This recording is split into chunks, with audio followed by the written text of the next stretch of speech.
Hi, welcome to J100. This is our first class um, in history of the press.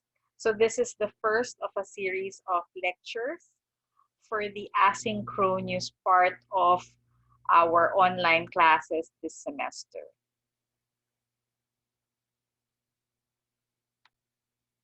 So J100 serves as your introductory course to the journalism program.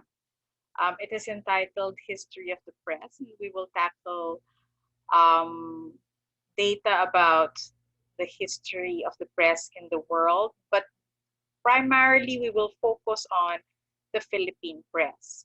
So the goals of this course are, at the end of this course, students should be able to define journalism. Well, hopefully you can already do that from your high school journalism electives. Be familiar with the history of the press, understand the concept of press freedom, and grasp the impact of the press in society. So first, let's have a discussion on the definition of journalism so that we are all on the same page. So journalism is the activity of gathering, assessing, creating, and presenting news and information. It is also the product of these activities. So this definition implies that journalists are trained. Hindi yung pinabili lang ng suka naging periodista na, no, as some people would say. No, why is training important? Just because you know how to write doesn't mean you can become a journalist. A lot has to do with the gathering of news, not just the technique, but the ethical standards that are practiced in the profession. And siguro yun yung pinaka-importanting dapat nating pag-isipan, no?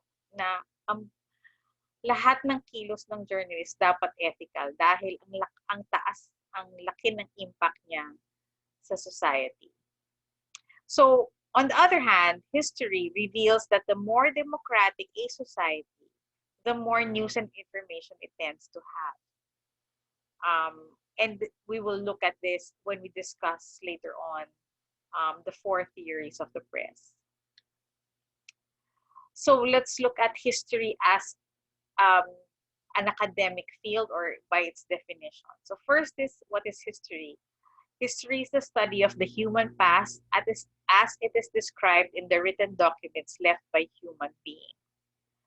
So we know our history based on yung mga nag-record ng nangyari noon.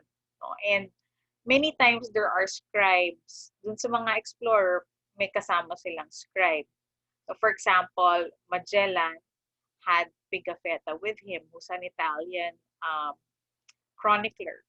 And because of the Pigafetta writings, we know more or less what happened during the initial um, landing of the Spanish um, more than 300 years ago.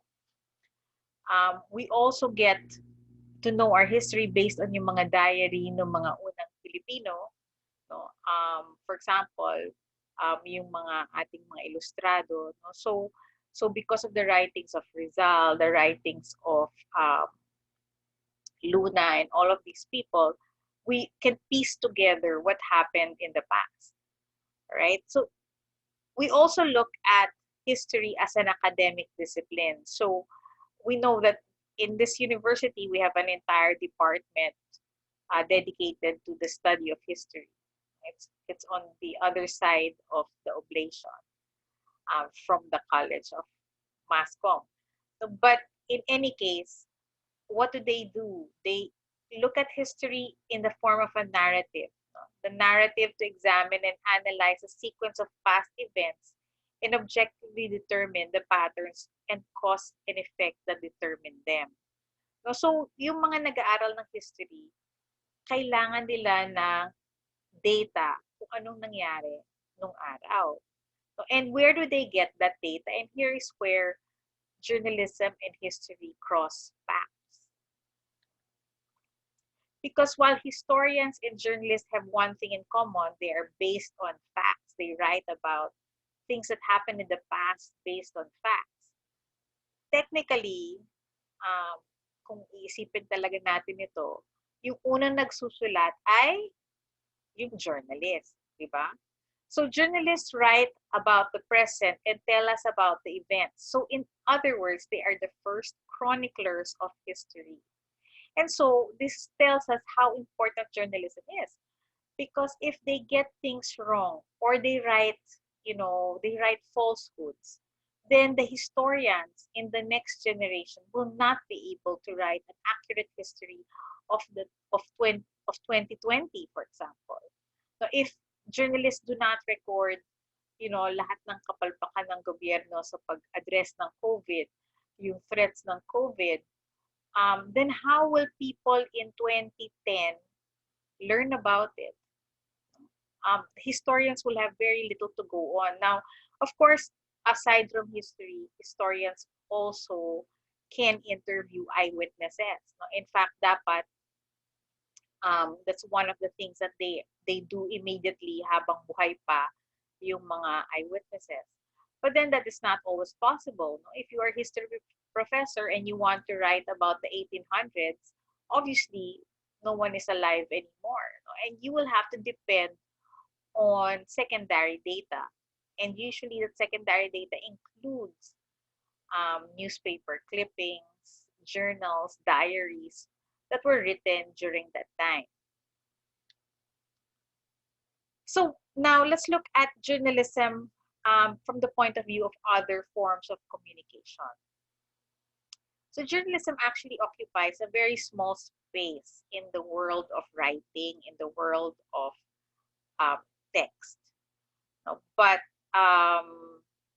we see that it's a very, very potent and very important part of the entire panorama of writing. So the value, of course, flows from its purpose, which is to provide people with verified information that they can use to make better decisions, and its practices, the most important of which a systematic process, a discipline of verification, making sure that the facts are right. The advantage of a trained journalist plus a journalistic establishment or institution is that hindi lang isang mata yung tumitingin ng data. In any time that an article appears in a newspaper, there are at least 3 eyes that had seen it.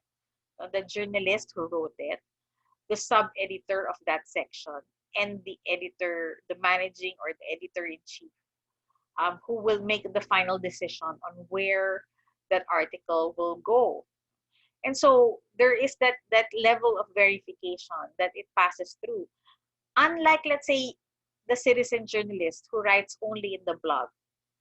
The blog, while it's good reading, it's also sometimes a good source of information. There's only one person that verifies it. So you have to trust the blogger or not.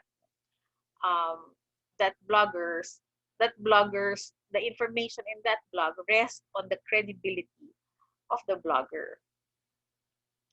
So so journalists use verification not just to find facts, but to verify the truth about those facts. Now, let's look at the world of writing. So we see in this chart, there are 4 main categories of writing: the technical, the academic, the literary, and the journalism. We can see, for example, technical. This is what we call corporate writing or even scientific writing. This includes letter writing, business letters, correspondence, proposals, reports, instructional materials, procedures, etc. So these are all what we call technical. Academic, on the other hand, is what is written in a scholarly fashion, usually tied to university writing, such as scholarly essays, the journal articles that your professors write, biographies. So these require a certain style, also a certain form of citations that make it credible. Um, Literary, on the other hand, as you very well know, is free flowing. It is not always, except for the nonfiction um, novels, let's say, many times these are based on non-facts or the pure imagination of the author. So facts are secondary to entertainment, to self-expression in a literary form. Now, journalism has only one style, news writing. Although news writing these days can be in the form of the strict journalistic writing or feature writing, which is the soft news. But in any case, whether it's the hard news or the soft news, they're all based on facts. We look at it more closely, we see that main difference of the three types of, well, obviously, there are some similarities and differences. For the literary writing, of course, it's more emotional, it's creative, it's also lengthy. Novels can go on for many pages. It builds into a climax. You really don't know how it's going to end until you reach, more or less you can guess once the climax is built. And then, of course, it's the writer of a literary piece writes it for themselves. No? The primary reason for writing is for self-expression, which is the total opposite of journalism, no? And also technical writing, which the purpose of writing is to provide readers with information. So you write based on what the readers need, not what you want or what you even like. Sometimes there are many times in journalism that we don't like what we're writing, or we don't even like the subject of what we're writing about. But the public needs to know, and therefore we write about it or we produce that news. So of course, there's the um, idea that it's objective, or it looks at all the sides of the narrative. It is based on facts. It is concise because people are in a hurry to consume it. At the same time, there's not a lot of space for us to be able to write long pieces. Technical writing is usually explanatory and action oriented. Normally, you write a technical piece because you want the reader to do something about it. On the other hand, news, sometimes we write for our audience to react, but many times we write the inverted pyramid simply to get the information out, simply to inform our readers. There's not necessarily any expectation of action afterwards. And so the idea here is that we are able to inform in journalism the events of the day, whether or not, um, yeah, depending on rather depending more on the importance of the event rather the interest that we have in the event. Sometimes we write based on human interest. We write it because it will interest a lot of people, and yes, that's a valid choice for writing it, but that's only secondary. Okay, let's look at the types of journalism so that we're all also on the same page. So of course, if we look at it by medium, you know very well there are three basic types: the print, the broadcast, which includes radio and television, and then multimedia, which of course includes online news. By function, then we have the media that informs. You have the breaking news, or usually that entails the beat reporting, as we'll discuss a little later. And then the persuasive, so that's why you have the editorial segment in your news program or in your um, newspaper, and opinion. The pages dedicated to columnists who write their opinion about matters in society. And then, of course, there's entertainment, which is also an important part of the journalistic world. Sometimes this is what sustains the newspaper in terms of being financially viable. But these are the features, whether in the different segments, whether it's a science feature, which is something more formal and serious, to the arts and leisure and travel features. Of course, magazine writing, which focuses primarily on features, is another form of journalism that focuses more on entertaining the readers at the same time informing them. Now, if we look at journalism by purpose, there are four types, of which only three are really valid. You can just guess that the fourth is something more negative than that.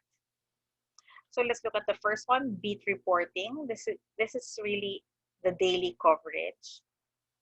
So beat reporters are journalists who have been assigned a particular area of interest, such as sports, from which they are expected to generate stories. In any newspaper, the basic beats, of course, include the police beat and the city hall beat. These two beats are present even in community papers, small community papers that do not do national news.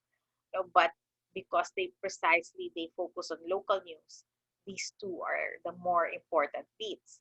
For a national newspaper or national news program, then of course there are many other beats, including the environment beat, the education beat, the justice beat, the business beat, and of course you have the Malacanang beat, the Senate beat, the Congress beat.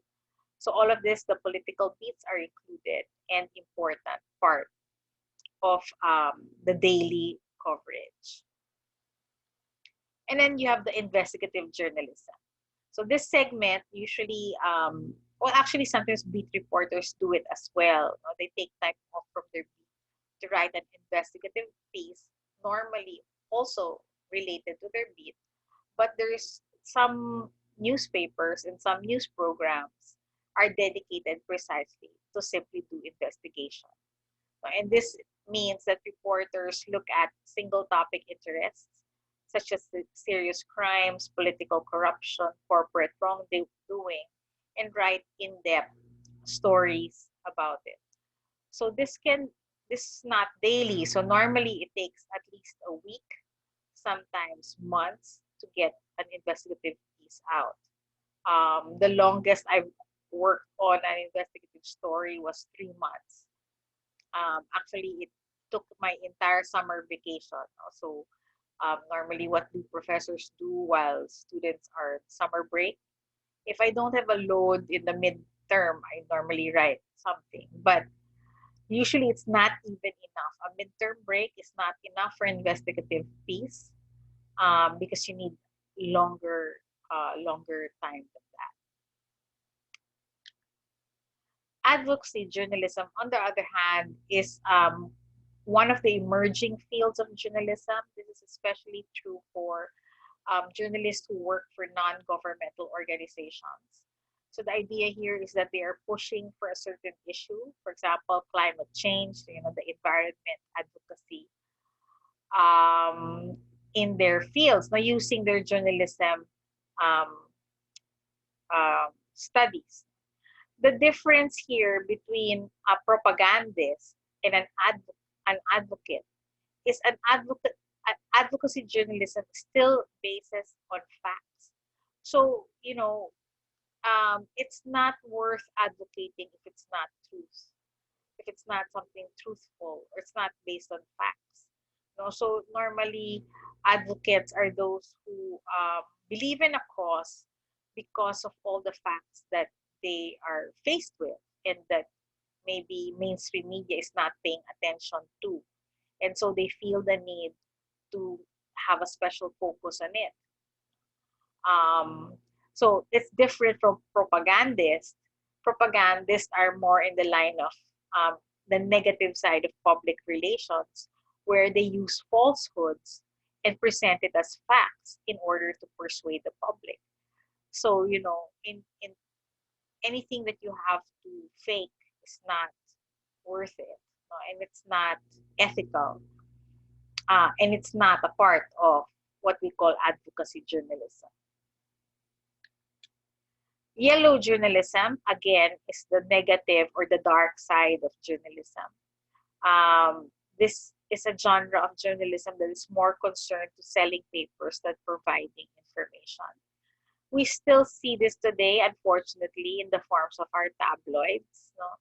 Tabloids that sometimes even invent stories. No? I remember some of my journalism students in the past had tried to do a thesis on um, news gathering in tabloids.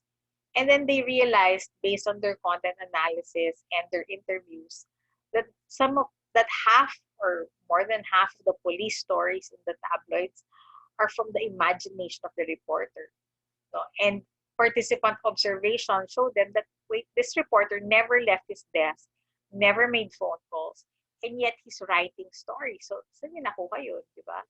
So, and then if you verify it further with other papers, you could see that some of it are just not real.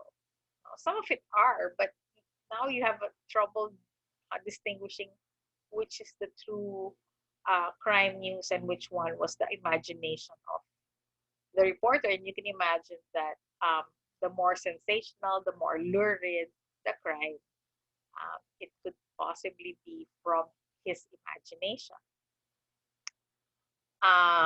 So this is sometimes used to attract it. This is precisely the point. They just want to make money. They have no concern about truth or information. This phrase was coined in the 1890s when there was a furious competition between two New York City newspapers, the New York World and the New York Journal, where they were trying to, yeah, secondary form of information. This is also sometimes used as the term for opinions presented as facts or opinion papers that are um, presented as news. Unfortunately, La Solidaridad, for all its historical value, sometimes borders on this, no? Because aside from giving news about what was happening in the Philippines, their opinions were more propagandist than factual. So many times their use of persuasion was also not based on actual events, but derived from real events, but either sensationalized or exaggerated in order to persuade their readers. So yeah, some parts of our historical papers, unfortunately, fall under this category. Okay, now, lastly, let's review the parts of the newspaper. So when we say masthead, this is the name of the paper, usually in a very distinct logo, so that from afar you can tell what paper it is. And then, of course, the headline. The main story is called the banner story. The headlines are, of course, the titles of the stories. Now, it could be the banner story headline or the headline of the sub stories, the ones with smaller fonts. So, one of the techniques, I'm sure if you took up high school journalism or you were working in the school paper, then you'd know that the bigger the font of the headline, the more important news it is. And of course, what we call the byline or the name of the author of the article, and then the banner photo, which is usually the photo at the front page. Once upon a time, the banner photo was related to the banner story. Unfortunately, these days, with the competition of multimedia, sometimes the banner photo is used to attract readers or to attract your eyes in the newsstand and has nothing to do with the banner story. So yeah, and then of course you know the lead and parts of the news story, which you will be taking up in 101. And then the jump line, of course, is where, since the front page cannot contain the entire story, usually they tell you what page to go for the continuation, and that's what we call the jump line. So those are the basic parts of a newspaper for our reference in case we have to identify um, some papers as we look through the historical media. And so that ends our first lecture or first class of the series.